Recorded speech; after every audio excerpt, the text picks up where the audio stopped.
Mwanamieleka John Cena amevunja rekodi na kuwa rasmi na mataji mengi katika mieleka ya kulipwa, na yote akiwa ameyapatia katika kampuni ya WWE.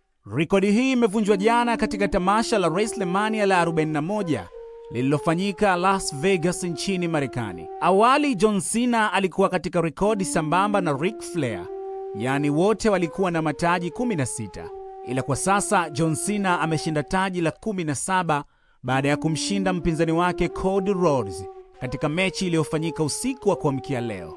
Mechi hiyo ndio ilikuwa inabeba mechi kubwa zaidi katika usiku huo. Ilibeba hisia za watu wengi sana.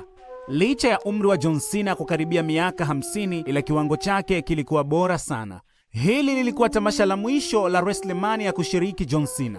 Huenda angelipoteza pambano lile, basi angetangaza pale pale ulingoni kwamba ameshastaafu, ila haikuwa hivyo. Kwa sasa yeye ndo anashikilia ubingwa. Sasa je, ataweza kuulinda hadi WrestleMania ya mwakani au atapoteza? Ila vyovyote yeye ndo atashikilia rekodi hii kwa sasa ya kushinda mataji mengi zaidi ya mieleka, ambayo ni 17. Wengine wanaoshikilia mataji mengi zaidi katika mieleka ni pamoja na Ric Flair ambaye ana mataji 16, Triple H mwenye mataji 14, Randy Orton mwenye mataji 14, Hulk Hogan mwenye mataji 12, Edge mwenye mataji 11, pamoja na The Rock na Brock Lesnar ambao wana mataji 10. Simulizi hii imedhaminiwa na wauzaji wa movie mtandaoni, Movie Empire. Ukihitaji movie basi wacheki jamaa na ujiunge na magrupu yao kwa shilingi 500 tu single, na season ni shilingi 1000 tu. Mimi naitwa A Kadri na hii ni Mieleka Empire. Usisahau kutufollow